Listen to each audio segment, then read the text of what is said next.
Bonjour à tous, aujourd'hui j'ai décidé de faire une vidéo sur la vie de Clovis et la lignée des Mérovingiens. Si vous ne savez pas qui sont les Mérovingiens, c'est la première lignée royale de la France. Bon, il y avait déjà des populations avant les Mérovingiens, comme les Romains, comme les Gaulois et des autres qu'on ne connaît pas, qui sont totalement inconnus. Mais il faut savoir que les Mérovingiens, déjà, pourquoi s'appellent-ils les Mérovingiens? Parce que le grand-père de Clovis s'appelait Mérové. Et si vous traduisez Mérové, ce que ça veut dire né d'un veau marin. Alors on ne sait pas du tout pourquoi on a donné cette traduction-là et on n'a aucune idée d'où ça pourrait venir. Ce qu'on sait sur la lignée des Mérovingiens, c'était que c'était des barbares qui se trouvaient du côté des Germains et leur capitale était à l'époque de Mérovingiens était Tournai. Alors d'où ils viennent d'origine, toutes les thèses sont passées. On a une thèse qu'ils pourraient venir du Caucase, de la Turquie, qui sont descendus par le Danube et ils sont arrivés quelque part en France. On a la thèse que ça pourrait être des Celtes. On a des thèses aussi que ça pourrait être des rescapés du déluge. On a une autre thèse qui pourrait être des survivants de la guerre des Troies. Donc vous voyez que toutes les thèses y sont passées et les Mérovingiens ont toujours fasciné. On n'en parle pas beaucoup à l'école, on sait que le premier roi de la France est Clovis et ça s'arrête là, mais ils sont plus fascinants que juste dire que c'était le premier roi de la France. Alors il faut savoir que Clovis, qui vivait à Tournai à un moment, est descendu dans la Gaule, parce qu'à cette époque-là, on ne peut pas appeler ça la France, et il faut savoir que Clovis connaissait déjà l'Empire romain. Je m'explique, l'Empire romain était un empire qui allait de l'Irak jusqu'à fin fond de l'Écosse. Et en fait, il faut savoir que les Romains, à un moment, c'était tellement grand l'Empire romain qu'ils ne savaient plus trop quoi faire. Donc ils ont demandé de l'aide à les Francs, et c'est les Francs qui repoussaient tous les peuples là de barbares qui se trouvaient au-delà du Rhin. Donc du coup, les Francs avaient déjà aidé les Romains aussi quand il y a eu Attila. Peut-être que certains connaissent Attila le 1. Et quand Attila est venu, il y a eu une grande bataille avec les Visigoths qui ont aidé aussi l'Empire romain et les Francs qui ont aidé l'Empire romain. À un moment, l'Empire romain va commencer à s'affaiblir et donc du coup, c'est le moment de rentrer dans la Gaule ou l'Empire romain, vous pouvez l'appeler comme vous voulez, hein, bien sûr. Et donc, les Francs vont rentrer, Clovis va essayer d'unifier la Gaule, il va battre un dernier personnage qui était très important qui s'appelait Syagrius et on peut dire qu'au moment que Clovis va battre Syagrius ou plutôt quand Clovis va être baptisé, on peut parler du Moyen Âge et du premier roi de la France. Alors le baptême est une histoire assez curieuse. Il faut savoir déjà qu'à la base, Clovis est un païen et pas un catholique. Donc c'est le premier barbare qui va se convertir au catholicisme. C'est un moment très important et donc tous les rois de la France vont se mettre dans la lignée de Clovis. Comment ça s'est passé? Alors tout simplement, il faut savoir quand Clovis a essayé d'unifier la Gaule, il avait quelques amis et un de ses amis c'était Saint-Rémy. Saint-Rémy va tout faire pour le convertir, mais il va remarquer que c'est pas si simple que ça. Donc je pense que Saint-Rémy connaissait Clotilde, peut-être que vous avez déjà entendu de Clotilde. Clotilde était une reine des Bourgondes. On avait plusieurs peuplades, hein. À cette époque-là, on ne parle pas de la France. On avait les Visigoths, les Bourgondes, et on avait tout à fait en haut, on avait les Allemands, des Allemands aujourd'hui. Et donc, du coup, les ambassadeurs de Clovis vont aller une fois au Bourgogne, ils vont discuter un tout petit peu avec le roi pour voir qu'est-ce qui va se passer, etc., etc. Et donc, du coup, ils vont voir cette Clotilde qui est un personnage avec une certaine grâce. Vous connaissez tous cette petite histoire parce que Grégoire de Tours est celui-là qui a écrit les biographies. Et il faut savoir qu'il s'est arrangé un tout petit peu. Les ambassadeurs retournent chez Clovis et chez Clovis ils disent bon, on connaît une femme qui va correspondre à ce que vous avez besoin. Donc ils vont se marier ensemble parce que l'amour à cette époque-là n'existe pas. On se marie entre la politique, on se marie entre rois puissants, on marie telle sœur avec tel frère, et voilà, etc., etc. Donc, il faut savoir, on se marie pas parce qu'on est amoureux. Clotilde va venir, elle va tout faire pour convertir ce Clovis. Le seul problème, c'est qu'ils vont faire un enfant, il va être baptisé, et après qu'il va être baptisé, il va mourir. Vous pouvez vous imaginer que Clovis n'avait pas du tout confiance à sa femme Clotilde, et surtout dans sa religion, parce que si la religion était bonne, pourquoi alors l'enfant est décédé après le baptême? Ce qu'il ne comprenait pas, ce qui est tout à fait loyable à sa part. Autre chose qui va se passer, un jour ils vont aller dans une bataille, et ils vont arriver à Soissons et ils vont commencer à décider de piller la ville, violer. Vous connaissez, hein, les Mérovingiens, c'est des hommes très, très sympathiques et très généreux, on pourrait dire. Et donc ils arrivent dans une église et Saint-Rémy voulait récupérer un vase qui était là dans cette église-là. Et donc Clovis a dit, ok, pas de problème, il faut juste savoir que sous le règne des Francs, il y avait une certaine façon de faire les choses. Donc on ne pouvait pas faire les choses comme on voulait. Quand on avait un butin, on partageait avec tout le monde. Et donc Clovis demandait à ses autres soldats, est-ce que c'est possible que je prends le vase parce que j'ai envie de le remettre à Saint-Rémy, à Rémy. Et il y a un guerrier qui a dit, il a décidé quelque chose d'autre, il a cassé le vase aux deux. Vous pouvez vous imaginer que Clovis n'était pas très content. Et l'année d'après, qu'est-ce qui s'est passé au Champ de Mars? Au Champ de Mars, il a revu le même personnage qui a cassé le vase en deux. Et donc, il a dit, ah, tes armes, elles sont pas comme il le faut. Il lui a pris ses armes, lui a jeté par terre. L'autre, il a voulu récupérer les armes par terre. Et qu'est-ce qu'il a fait? Clovis, crac, il lui a coupé la tête. Pour vous dire à quelle façon et quelle était la sympathie de Clovis. Alors c'était une histoire très morale, hein, c'était pour entrer dans la foi, hein, c'était une histoire de dire avant on était païen et là on est dans la foi, donc on exécute ce que je te demande de faire. Autre chose qui est encore plus monumentale, c'est le baptême de Clovis. Alors le baptême de Clovis, 3000 guerriers qui se sont fait baptiser dans une petite baptistère. C'est phénoménal. Ils ont trouvé dans les fouilles en 1980 à Reims, ils ont carrément trouvé le lieu où ce qu'on a fait le baptême de Clovis. Et quand il y a le baptême, il s'est passé quelque chose d'extraordinaire. Il y a une petite colombe qui est venue, qui a amené une crème. Et on appelle ça la Sainte-Ampoule. Et donc on mettait la crème là. Là, il y a toute une cérémonie, toute une façon de faire pour mettre la crème, etc. Ce qui est très drôle, il faut savoir qu'on n'a pas parlé de la crème jusqu'à l'année 9e siècle, et qui est le premier personnage emblématique de mettre la crème sur sa tête? C'est Louis VII. Donc je ne sais pas si vous vous imaginez, entre Clovis et Louis VII, il y en a eu des générations. Il y a le Carolingien et Louis VII est capétien. Donc il y a une génération, les Mérovingiens, une autre génération les Carolingiens, et c'est sous les capétiens finalement qu'on va mettre la Sainte-Ampoule. Juste pour vous dire aussi, n'oubliez pas que les Carolingiens sont beaucoup mariés avec les Mérovingiens et les Capétiens sont toujours mariés avec les Carolingiens. Donc vous retrouvez toujours la même lignée de famille, hein. Ne croyez pas qu'on va se marier avec n'importe qui, n'importe quoi, hein. C'est toujours les mêmes, c'est toujours dans le même registre, hein. Alors y a-t-il des gens qui n'ont pas fait le sacre à Reims? Il y en a un qui n'a pas fait le sacre à Reims, c'est Henri IV, parce qu'il faut savoir que la famille de Guise, qui était une famille très catholique, ne voulait pas que Henri IV faisait le sacre à Reims, parce qu'il tenait à ce moment-là l'église, et Henri IV était protestant, donc c'est le seul sacre qu'on a fait à Chartres. Il y a Louis XVIII, malheureusement, qui n'a pas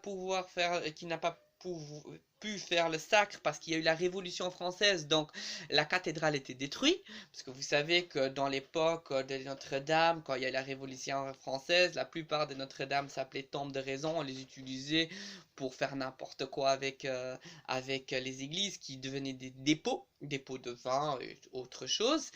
Et il y a un autre roi, Louis-Philippe qui est pas la même lignée que Charles X, Louis XVI et Louis XVIII. Pourquoi? Sous Louis XIV, il faut savoir que Louis XIII a eu 2 enfants, malgré qu'il était gay. Il y a eu Louis XIV et Philippe. Et Louis-Philippe ne vient pas de Louis XIV, mais vient de Philippe, vient d'une autre lignée qui était complètement dans une tendance complètement différente que celle de Louis XVIII, Charles X, etc. Il faut aussi savoir que le père de Louis-Philippe a voté la mort de Louis XVI sous la guillotine. Et donc, on continue. Clovis va unifier la Gaule, il va battre les Visigoths, un des rois qui s'appelait Aléric, et il va se marier donc avec cette Clotilde, et il va avoir 3 enfants. Il avait déjà un enfant avant, mais les 3 enfants d'après, c'est cela avec Clotilde. L'enfant qui n'est pas de Clotilde s'appelle Thierry, les autres enfants s'appellent Clotaire, Childebert et Caribert. Donc 4 enfants. Et le problème avec ce peuple, c'est pas que l'aîné va recevoir tout le territoire. Qu'est-ce qui va se passer? C'est que les 4 vont avoir une partie. Vous pouvez vous imaginer ce qui s'est passé, c'est la bagarre. Hein. On va s'allier avec tel, on va le massacrer, on va le mettre dans un puits, on va le massacrer, on tue sa famille, on brûle tel, on fait ci, on fait ça, et c'est comme ça que ça se fait. On va se marier avec tel pour battre tel, etc., etc. Il n'y a aucune pitié entre ces peuplades. Et j'ai décidé de prendre un texte de Clovis et je vais aussi même vous donner après un autre texte des femmes des Mérovingiens. Vous allez voir, c'est assez fascinant. Alors, le premier que je voulais vous lire, c'est Clovis. Comment il est sympathique, vous allez voir. Je vous lis le texte, hein. Un barbare cruel et sans scrupules. Malgré sa conversion au christianisme, Clovis reste un homme ancré dans son époque avec toute sa face sombre. Il n'hésite pas à faire périr tous ses parents pour s'emparer de leur richesse. Donc, si vous voulez la traduction, il tue ses parents pour être plus riche. Comme nous le raconte Grégoire de Tours, qui a arrangé bien sûr un tout petit peu l'histoire, dans son Histoire des Francs. Clovis fait secrètement savoir à Cloderic, fils de roi de Colonne Sigebert le Boiteux, « Voici que ton père se fait vieux, et il boit de son pied malade. S'il mourait, son royaume t'appartiendrait avec mon amitié. » Vous voyez la sympathie de Clovis, donne son amitié. Cloderic envoie aussitôt des assassins contre son père et le fait exécuter, espérant obtenir son royaume. Un messager vient de dire de sa part à Clovis, « Mon père est mort. Fais partir quelqu'un des tiens et je lui remettrai la moitié de mes trésors. » Et Clovis répond, qu'il est sympa hein, ce Clovis, « Je rends grâce à ta bonne volonté. » Là, on parle dans les normes de l'Église. « Et je te prie de montrer tes trésors à mes envoyés, après quoi tu les posséderas tous. C'est dans ce coffre, leur dit Cloderic, que mon père à sa main amasser ses pièces d'or. Il lui demandait alors « Plonge ta main jusqu'au fond pour trouver tout. » Lorsqu'il se baisse, l'un des envoyés levant sa hache lui brise la crâne. Vous pouvez vous déjà imaginer que c'était la chose qui allait se passer. Hein.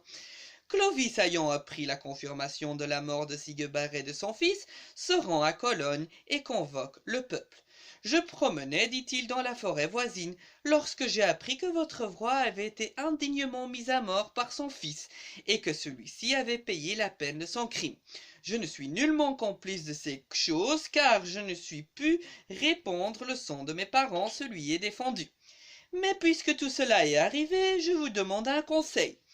Voyez, s'il peut vous plaire, venez à moi, et mettez-vous sous ma protection. » Et Grégoire de Tours n'y dit que le peuple applaudit avec grand bruit de voix et de boucliers, l'éleva sur le pavois et le prit pour roi. Vous pouvez voir le personnage, à quel point il était sympathique. Je voulais vous partager aussi autre chose sur les Mérovingiens qui est assez curieux. Il faut savoir que Grégoire de Tours a écrit dans ses biographies qu'ils avaient tous une chevelure assez prononcée. Ça pourrait expliquer beaucoup de choses s'ils viendraient des Caucases, s'ils sont descendants des Celtes, etc., etc. Et on dit aussi, si on coupait les cheveux, c'était un très gros sacrilège. Il faut savoir que le dernier Mérovingien, on lui a coupé les cheveux. Et donc la nouvelle dynastie a repris le pouvoir sous les Pépinides. Les Pépinides, c'était les maires des grands palais. Et à un moment, l'administration a pris plus de pouvoir que les rois même. Autre chose qui est assez monumentale avec les Mérovingiens, leur symbole, quel était leur symbole? C'était l'abeille. Alors l'abeille, pourquoi l'abeille? C'est une question qu'on peut se poser. Peut-être que l'abeille rapporte le miel a la couleur de l'or, l'or est lié avec le soleil, donc on est de nouveau dans un culte solaire. Il faut savoir que l'abeille n'a pas été, c'était pas que les Mérovingiens qui ont utilisé comme emblème de France l'abeille, aussi il y a eu Napoléon qui a utilisé l'abeille. Peut-être qu'il était descendant aussi des Mérovingiens, ils ont vu que c'était trop flag et donc du coup il a changé et il a utilisé le bateau. Autre chose qu'ils utilisaient déjà, et là c'est assez remarquable, c'est la fleur de lys. Et oui, la fleur de lys qui existe déjà depuis l'époque des Phéniciens, les Israéliens, les Babyloniens ont utilisé la fleur de lys, et ça expliquerait tout s'ils viendraient, s'ils sont peut-être d'origine de Sumer.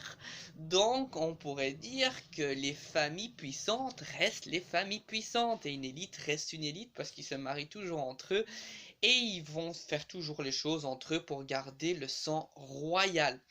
Autre chose aussi qui est très remarquable qu'on a découvert, vous voyez tout ce qui est les Mérovingiens, une colonne vertébrale comme les êtres humains, et on a découvert que juste en parallèle, on a des poils roux en parallèle avec la colonne vertébrale. Alors on n'a aucune explication, on n'a jamais compris pourquoi les Mérovingiens avaient deux genre tresses roux en parallèle avec la colonne vertébrale. Peut-être de là pourrait venir le nom Roussillon, parce qu'ils ont déplacé jusqu'à Rennes-le-Château, mais ça j'y reviendrai dans une autre conférence. Et autre chose qui est très remarquable, à côté de leur cœur, ils avaient un genre de petit tatouage rouge, et on n'a toujours pas su expliquer le pourquoi. Autre chose qui est aussi curieux, on a retrouvé sur leur bouclier des amphibies, donc des grenouilles, et on n'a jamais aussi su expliquer le pourquoi ils avaient des grenouilles. Une fois que Clovis va mourir et va donner le règne à ses 4 enfants, comme je vous ai dit, ça va être la guerre, mais je vous ai dit, ça va être la guerre entre garçons. Eh ben non, les femmes aussi à cette époque-là étaient très cruelles, et je vais vous lire un autre passage et vous allez voir que la monarchie française n'est pas que basée sur les hommes. Il y a des femmes qui sont assez pimentées. Je vous raconte, voilà, la guerre des femmes, je l'ai ici. Et c'est une femme qui s'est mariée avec un des fils de Clovis, hein, pour rester toujours dans la même chronologie. Je veux pas tout vous raconter des Mérovingiens parce que déjà la terre a été coupée dans plusieurs départements, l'Austrie, Neustrie, et puis c'est la bagarre avec tel, on réunifie, on rebagarre, on retue, etc. Donc c'est trop complexe pour tout vous raconter, donc je vous raconte les grandes lignes, et j'ai aussi envie de vraiment vous expliquer la cruauté de cette époque-là, hein. Alors le petit-fils de Clovis, Chilpéric I, roi de Neustrie de 561 à 580, collectionne les concubines et n'hésite pas à répudier sa femme pour prendre comme favorite une servante nommée Frédégonde. Celle-ci est aussi calculatrice et cruelle qu'elle est ravissante. Or, un des frères de Chilpéric, le roi Austrasie, Sigebert I, comme je vous ai dit, c'est coupé dans plusieurs morceaux et ça s'appelle pas la France, beaucoup plus vertueux, épouse la très gracieuse Brunehaut, fille des rois des Visigoths, bien sûr, un mariage politique. Comme les deux frères se jalousent, Chilpéric prend aussitôt pour femme la propre sœur de Brunehaut, pour lui faire un peu, pour l'énerver, qui s'appelle Galsewind. Mais celle-ci, excuse-moi pour la prononciation, hein, peut-être que c'est pas du tout comme ça qu'il faut le dire, mais celui-ci ne tarde pas à se lasser de sa nouvelle épouse, et avec la complicité de Frédégonde, il étrangle en 561, donc il la tue. Une véritable guerre des femmes s'ensuit, qui oppose la nouvelle reine de Neustrie à sa belle-sœur Brunehaut, reine d'Austrasie. Furieuse, cette dernière exige vengeance et pousse Sigebert à déclarer la guerre à son frère. Mais deux espions de Frédégonde réussissent à assassiner le roi de Neustrie en 575. Vous voyez qu'on est vraiment dans un film Hollywood, hein. 5 ans plus tard, c'est pas fini encore, Chilpéric est lui-même poignardé sur ordre de son ambitieuse maîtresse. Pas encore du tout fini, donc encore un mort, pourquoi pas. Brunehaut finit par tomber entre les mains de Clotaire II, un des fils de Frédégonde. Vous pouvez vous imaginer la revanche. Elle est accusée à tort de 10 régicides, violer, lapider, nu sur un chameau et traîner derrière un cheval sauvage au galop avec avant que son corps ne soit brûlé. Ouais, on brûlait les corps parce qu'on croyait que l'âme pouvait ressortir et pouvait nous faire des mauvaises choses. Parfois, on mettait aussi un pic sur un corps, toutes ces choses-là. Très connues dans cette époque-là. Loin de toutes ces calmonies, Brunehaut fut en réalité une reine cultivée et intelligente, pourquoi pas, qui s'efforce de développer l'administration romaine dans le monde mérovingien et se pose en protectrice de l'Église. Écoutez bien, et se pose en protectrice de l'Église. Ça veut dire beaucoup de choses sur l'Église, ça veut dire beaucoup de choses sur le royaume, ça veut dire que les gens suivaient des peuplades qui étaient un peu agressives, donc ne vous posez pas des questions pourquoi dans le Moyen-Âge les gens étaient cruels. Si les dirigeants sont cruels, les gens suivent et font exactement la même chose. Souvent, les gens sont un peu la réflexion, la représentation des dirigeants. On peut le voir avec Macron. Macron, il est un peu... C'est un homme qui sait pas trop quoi faire. Ben, les Français, parfois, ils ont aussi un peu du mal à s'exprimer. On va dire ça comme ça. Même moi, hein, je le dis honnêtement, parce que nous, les Belges, on n'est pas mieux. Autre chose que je voulais continuer, donc je continue mon histoire, on a la guerre des femmes, on continue, sous le règne de Dagobert, Dagobert qui va de nouveau unifier la Gaule, quel homme sympathique. Donc pour unifier la Gaule, il va tuer son oncle qui avait poussé son frère à aussi avoir une partie, donc il va d'abord tuer son oncle et puis il va tuer son frère pour prendre tout le pouvoir. Il commence à avoir des problèmes parce que les maires de palais, donc les maires d'aujourd'hui on pourrait dire, commencent à avoir une certaine, comment dire ça, indépendance et commencent à être beaucoup plus puissants que le roi lui-même. Donc qu'est-ce qu'il va faire? Il va les repousser aussi. Les Pépinides vont se calmer parce que c'était ce peuple, en fait, les Pépinides, qui vont devenir très puissants par après, qu'on va repousser sur le côté. Dagobert va faire aussi des choses extraordinaires parce que c'est un homme très sympathique. Je vais vous aussi expliquer pourquoi je parle un peu de Dagobert, parce qu'il est très connu avec la culotte à l'envers que vous connaissez tous de la Révolution française. Hein. Alors, à un moment, il y aura 9000 Bulgares qui vont demander, du refuge à ce Dagobert, et ce Dagobert est un homme comme l'Europe, va les accueillir avec bras ouverts, comme les Européens ont fait avec les migrants un tout petit peu. Hein. Et donc ils vont venir, les 9000 personnes, et donc il va prendre une petite part là, dans la région bavaroise, il va les mettre tous là, parce qu'ils étaient en fait repoussés par les Avars, donc un autre peuple assez cruel. Et à un moment, il va avoir peur des Avars, il va changer d'avis, il va tous les massacrer, les 9000, il va les massacrer. Clac, clac, clac. Homme très sympathique, vraiment la référence des références à cette époque-là. Et autre chose qu'il va faire aussi, il va tuer, dans la même époque, hein, il va tuer quelques Saxons, il va rentrer en guerre contre les Saxons, et à un moment, il va tous les capturer, il va tuer tous les Saxons qui sont supérieurs à son sabre. Ouais, il avait un grand épée, et donc il les massacrait tous, pour vous dire la sympathie de ce peuplade que j'appelle les Mérovingiens. Alors Dagobert est aussi très connu parce qu'il y a le tombeau de Dagobert qui se trouve dans la cathédrale de Saint-Denis. Il s'est mis sous la protection de Saint-Denis. Et pourquoi? Parce que comme il avait quelques femmes et il avait quelques personnages qu'il a tués, il voulait pas aller. Techniquement, un humain comme ça va à l'enfer. Et sur le tombeau, qu'est-ce que vous voyez? Vous voyez que Saint-Denis va sauver Dagobert et ne va pas être pris dans les flammes. Et ce tombeau-là, vous pouvez toujours le voir dans la cathédrale de Saint-Denis. Et la légende dit que tous les rois de la France sont enterrés à côté de Dagobert parce qu'il n'a pas été à l'enfer à cause de ce tombeau-là. Parce que vous savez quand même que tous les rois de la France n'ont pas été toujours très catholiques, disons-le dans une façon assez rigolo. Et normalement, les Mérovingiens étaient d'abord enterrés à Saint-Germain-des-Prés. Et donc, à ce moment-là, on décide donc d'enterrer tous les rois de la France sur ce lieu-là. Et c'est Dagobert qui a fait les premiers on va dire, les premiers travaux de la basilique de Saint-Denis. Parce que la basilique de Saint-Denis, c'est pas la basilique que vous voyez aujourd'hui. Elle a eu plusieurs transformations. C'était d'abord tout petit. C'est d'abord Sainte-Geneviève qui a commencé à construire. Et puis à chaque fois, il y a eu des autres rois qui l'ont regrandi.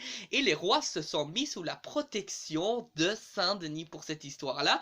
Et Saint-Denis était l'homme qui a marché avec sa tête comme ça pendant 6 kilomètres. Et comme par hasard, le dernier roi de la France, on peut dire le vrai dernier roi de la France, se fait guillotiner et perd sa tête. Peut-être que les gens se sont dit, s'il est vraiment le roi divin, c'est possible qu'il va marcher avec sa tête. Ben, vous avez vu que sous la guillotine, Louis XVI n'a pas marché avec sa tête comme ça. Il y a plusieurs thèses quand on a coupé la tête de Saint-Denis. Il y a une thèse qui dit que c'était complètement la tête coupée. Il y a une autre thèse qui dit qu'on lui a coupé un morceau du crâne et qu'il a commencé à marcher avec cela.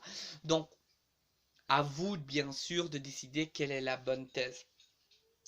Dagobert, il y a une petite légende aussi assez rigolo qui s'est passée dans la cathédrale de Saint-Denis. Il y a quelqu'un qui a voulu voler la colombe. Vous vous rappelez que je vous ai dit qu'il y avait une colombe qui avait amené la Sainte Ampoule. Il y avait une colombe en or sur le tombeau de Dagobert. Il y a un soldat qui a voulu récupérer l'or sur le tombeau. Qu'est-ce qui s'est passé? Il est tombé, il s'est pété les testicules en tombant et la lance est rentrée dans son corps. C'était une façon des moines de Saint-Denis de prévenir qu'il ne faut pas faire du vol.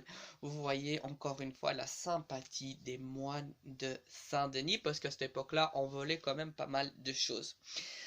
Dagobert II, c'est pas fini, je voulais vous raconter un peu sur Dagobert II. Dagobert II, déjà malheureusement, n'a pas unifié la Gaule. Il est parti en exil parce que, comme je vous ai dit, les Pépinides ont pris trop de pouvoir, donc il est parti. D'un autre côté, il est parti beaucoup plus loin en Irlande parce qu'il était marié. Après, sa femme est morte, donc il est revenu. Et donc les Pépinides, ils ont dit, mais qu'est-ce qu'il fait celui-là? Donc on a décidé de le massacrer dans les Ardennes, à Stanley. On lui a jeté une flèche, on lui a dit, et après on a dit au roi, voilà, on l'a tué, on a essayé de le récupérer, il n'était plus là. Et il avait disparu. Et donc, du coup, on s'est dit qu'il s'est enfui et que le coup n'était pas mortel. Et on a dit qu'il est parti dans le Languedoc-Roussillon. C'est de là que je vous ai dit que le Roussillon vient, parce que je vous ai dit avec les deux tresses que vous avez à côté en parallèle avec la colonne vertébrale. Et il y aurait une lignée secrète mérovingien qui se trouvait en fait à Rennes-le-Château. Et c'est pour cela que Daniel Brown et tous ces trucs-là disent que Rennes-le-Château est le lieu de la lignée secrète des Mérovingiens. Et sous Louis XIV, on dit que l'homme masqué pourrait être une descendance des lignées des Mérovingiens qui serait la vraie lignée royale. Et c'est pour cette raison-là qu'il ne voulait pas le tuer, parce qu'il avait peur de tuer une vraie descendance royale. Voilà, c'est une thèse, hein. Il y a plusieurs thèses bien sûr sur l'homme masqué. Je l'ai fait très court, hein. Après, ce qui va se passer, c'est que les Pépinides vont prendre le pouvoir. Pépin le Bref va couper les cheveux du dernier roi des Mérovingiens. Il va aller même chez un pape dire que c'est des rois feignants qui fait rien du tout. Il était bien ami avec le pape. Le pape a dit, bon, si c'est pas des bons rois, il faut les couper. Et donc c'est les Pépinides qui vont avoir le pouvoir. Il y aura Pépin le Bref, Charles Martel qui est très connu avec la bataille de Poitiers.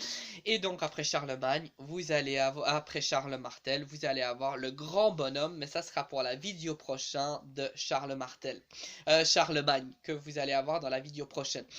Alors, dernière petite chose, on a trouvé un tombeau aussi dans les Stanley, dans le Stanley, ou ce que je vous ai dit dans les Ardennes, on a trouvé un tombeau des Mérovingiens. Alors là, on a trouvé quelque chose d'assez exceptionnel. On a trouvé un tombeau avec 3 Mérovingiens dedans à côté d'une table, et au moment qu'on a levé le truc, tout est parti en poussière. On n'a pas compris quelle était cette technique funéraille.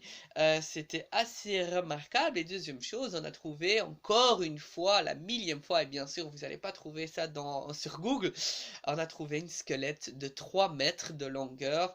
Donc on s'est posé beaucoup de questions d'où ça vient. Voilà, c'était une petite vidéo sur les Mérovingiens, les femmes, Clovis, la lignée des Mérovingiens. J'espère que vous avez adhéré à ce que j'ai fait. N'oubliez pas de mettre un petit pouce vers le haut. N'oubliez pas aussi de vous abonner à ma chaîne YouTube, ça me ferait énormément plaisir. Et si vous avez des questions sur les mérovingiens ou vous avez des choses à rajouter, n'hésitez pas de les mettre dans les commentaires. Je vous souhaite une belle journée parce qu'il fait très beau aujourd'hui et à la prochaine. Prenez soin de vous et surtout n'oubliez pas de rester chez vous.